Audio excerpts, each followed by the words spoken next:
अजीज तलबा, आज हम हिंदी लोकवाणी कक्षा 10वीं से पाठ क्रमांक 2 खोया हुआ आदमी का पठन करें। हमने इसके पहले एक पैराग्राफ को पढ़ा, उसको समझा, उस पर एक्टिविटी भी की। अब आगे बढ़ते हैं। दूसरा पैराग्राफ, खोया हुआ आदमी इतना खोया था कि उसकी स्मृति का लोप हो चुका था, यानी उसकी याददाश्त खत्म हो चुकी। उसके जहन से उसका नाम और पता पूरी तरह खो चुके थे। न उसे अपनी जाति पता थी, न अपना धर्म, लेकिन अपने खोएपन में भी उसमें परिचित जैसा कुछ था, जान पहचान जैसी, जो उसे अपना सा बना रहा था। लिहाजा जब उसे गांव के अन्य लोगों के पास ले जाया गया तो उसे देखते ही सब एक स्वर में बोल उठे, अरे ये खोया हुआ आदमी तो बेहद अपना सा लग रहा है। उन्होंने उसे अपने ही गांव में रख लेने का फैसला किया। वह आदमी भी उस गांव में रहने के लिए तैयार हो गए। खोए हुए आदमी की आवाज बहुत मधुर थी, मीठी थी, अपनी तरफ लोगों को रागिब कर लेती थी। कभी कभी वो अपनी सुरीली आवाज में कोई पुराना गीत गाता था। उस गांव की गाय भैंसे उसके गीत की स्वर लहरियों से मंत्र मुग्ध होकर, यानी यूं समझो कि उस गर्विदा होकर ज्यादा दूध देने लगते। गांव के बच्चे उसका गीत सुनकर उसकी ओर खींचे चले आते। गांव के बड़े बुजुर्गों को भी उसके गीत उनकी युवावस्था के सुंदर अतीत की याद दिलाते। युवावस्था, जवानी के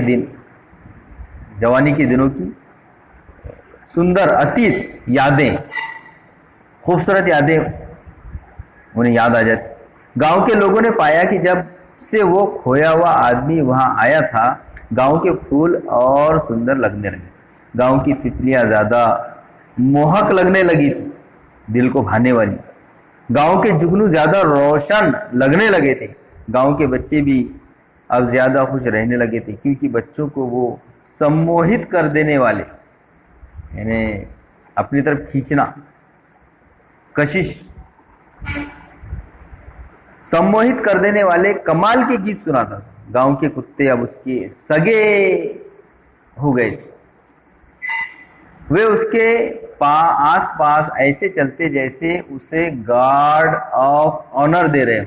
आपने देखा होगा जब कोई सरकारी या पदाधिकारी जो होता है, मिनिस्टर वगैरह, मंत्री, जब ये किसी गांव के अंदर, शहर के अंदर या कहीं जब ये लोग आते हैं तो जो सिपाही होते हैं उनके जरिए से उनको सलामी दी जाती।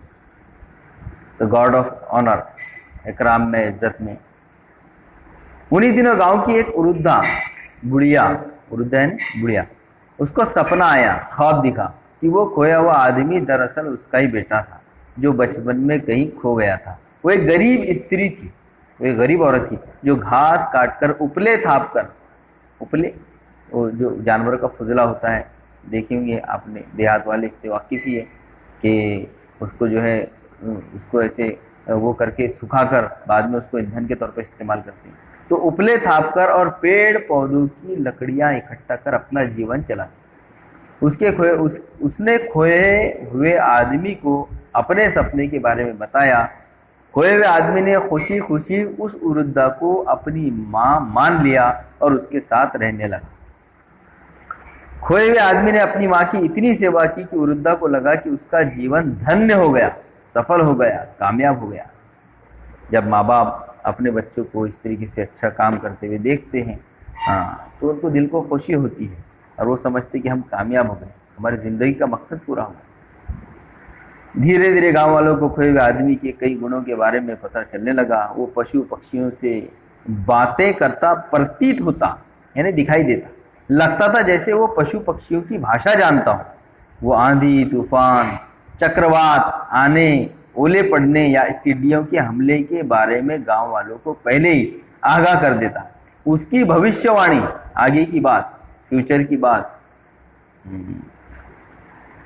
भविष्यवाणी के कारण गांव वाले मुसीबतों से बच जाते। जब एक बार गांव में सूखे की स्थिति उत्पन्न हो गई तो खोए हुए आदमी ने आकाश की ओर देखकर न जाने किस भाषा में किस देवता से प्रार्थना की। कुछ ही समय बाद गांव में मूसलाधार बारिश होने लगी। सूखी प्यासी मिट्टी तृप्त हो गई, उसकी प्यास बुझ गई। बच्चे बूढ़े सभी इस झमाझम बारिश में भीगने का भरपूर आनंद लेने लगे। उस दिन से खोया हुआ आदमी गांव में सबका चहेता हो गया। गांव के किनारे कुछ घर दलितों के थे। दलित निचले तबके के लोग, जिन्हें जो है एक ज़माने में बहुत उन पर जुल्म और ज़्यादती की गई, उनका इस्तेहसाल किया गया, माशी, समाजी, सियासी, मजहबी। तो गांव के किनारे कुछ घर दलितों के थे, कुछ मुसलमानों के। गांव के कुछ जाति के लोग उनसे अलग रहते। खोए हुए आदमी ने दलितों और मुसलमानों से भी मित्रता कर ली, दोस्ती कर ली। वो दैनिक कामों में, रोजमर्रा के कामों में उनकी मदद कर देता, उनके कर्तव्य समझाता, उनके फराइज से उनको आगाह करता, उन्हें उनके अधिकारों के बारे में बताता। देखते ही देखते गांव के दलित अपने हक की मांग करने लगे। उधर गांव के बड़े बूढ़ों पर भी खोए हुए आदमी के समझाने का असर हुआ। धीरे धीरे दलितों का शोषण बंद हो गया, उनका इस्तेहसाल बंद हो गया। आपसी भाईचारा बढ़ने लगा। गांव के सभी जाति धर्म के लोग, हिंदू और मुसलमान, मिलजुल कर ईद और होली, दिवाली मनाने लगे। इस तरह गांव में सांप्रदायिकता, फसादात और जातिवाद को दूर करने में खोए हुए आदमी ने महत्वपूर्ण भूमिका निभाई, अहम रोल अदा किया। सभी प्रकार के झगड़े टंटे समाप्त हो गए। यदि कोई विवाद होता भी तो बैठकर वे आपस में निपटा लेते। उसके आने से गांव में एक और बदलाव आया। पहले गांव में स्त्रियों की दशा ठीक नहीं थी, लड़कियों की, औरतों की हालत खराब थी। खोए हुए आदमी ने स्त्रियों को अपने अधिकारों के लिए लड़ना सिखाया। गांव की सभी स्त्रियां पुरुषों की ज्यादतियों के खिलाफ एकजुट हो गई। खोए हुए आदमी के समझाने का असर भी हुआ। धीरे धीरे स्त्रियों के विरुद्ध अत्याचार समाप्त हो गए, उन्हें भी सम्मान मिलने लगा, वे भी बड़ों की बातों को महत्व देने लगे। इस गांव से करीबी कस्बे की दूरी 3 दिन की थी। गांव में खेती की जमीन तो थी, पर कभी अच्छा बीज नहीं मिलता तो कभी खाद नहीं मिलती। खोए हुए आदमी ने गांव वालों को प्रेरित किया कि वे गांव में ही अच्छे बीज और जैविक खाद की दुकान खोल ले, नामियाती खाद। वो खुद लोगों के खेत में मेहनत करता, खेती बाड़ी में उनकी मदद करता। गांव वाले भी खूब परिश्रम करने लगे, मेहनत करने लगे। उसकी मदद गांव वालों के लिए खुशहाली ले आई। गांव का तालाब मछलियों से भर गया, गांव के पेड़ फलों से लद गए, खेतों में फसलें लहलहाने लगी, मौसम अच्छा बना रहा। गांव वालों ने इन सब का श्रेय खोए हुए आदमी को दिया। उन्हें लगा जैसे उसकी उपस्थिति में बरकत थी, उसकी हाजिरी से गांव में बरकत थी। धीरे धीरे वो पूरे इलाके में लोकप्रिय हो गया, मशहूर हो गया। पड़ोस के अन्य गांव के लोग भी उसके प्रशंसक बन गए, मोतकिद बन गए, उसके मानने वाले बन गए। शुरू में कुछ लोग उसे प्रश्नवाचक निगाहों से देखते थे, सवालिया नजरों से। पर खोए हुए आदमी का चेहरा इतना विश्वसनीय, काबिल एतमाद और उसका व्यवहार इतना सरल और सहजता, सीधा साधा था कि धीरे धीरे उसके आलोचक, उस पर तनकीद करने वाले, तनकीद निगार, वो भी उसके प्रशंसकों में, उसके मानने वालों में बदल गए। लोगों को लगता था कि उसके पास कोई जादुई शक्ति है जिससे वो आसानी से समस्याओं के हल ढूंढ लेता है। हालांकि खोए हुए आदमी ने हमेशा इस बात का खंडन किया, उसने इनकार किया। वह हर सफलता को गांव वालों के कठिन परिश्रम का परिणाम बताता था।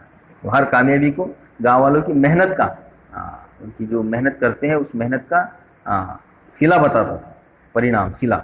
वो लोगों से कहता, आप सबके पास भी वही शक्तियां हैं, खुद को पहचानो। अपनी ऊर्जा के रचनात्मक और सकारात्मक कामों, अपनी ऊर्जा को रचनात्मक और सकारात्मक तदबीरी कामों में और अच्छे कामों में, भलाई के कामों में लगाओ, जुड़ो और जोड़ो। इस तरह खोए हुए आदमी ने इलाके के लोगों में नया विश्वास भर दिया।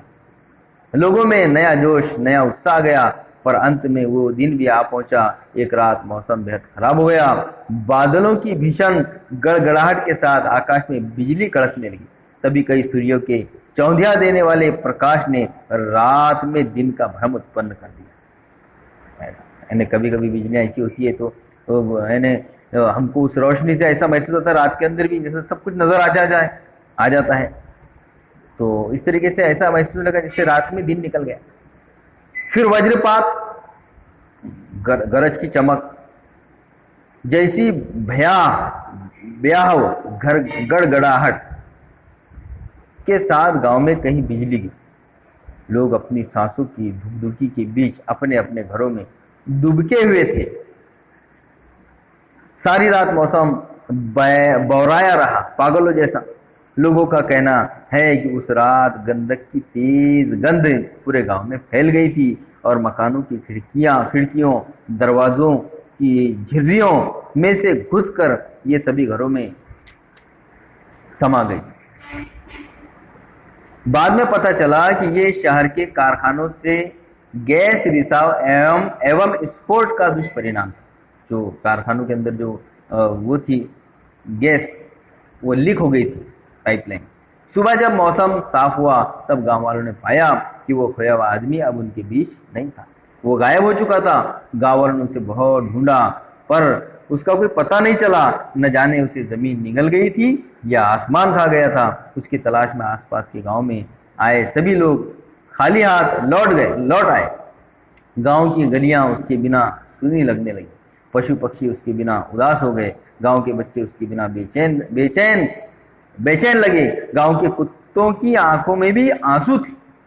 दुखी गांव वालों ने खोए हुए आदमी की याद में उसकी एक मूर्ति बनाकर गांव के बीचों बीच स्थापित कर दी।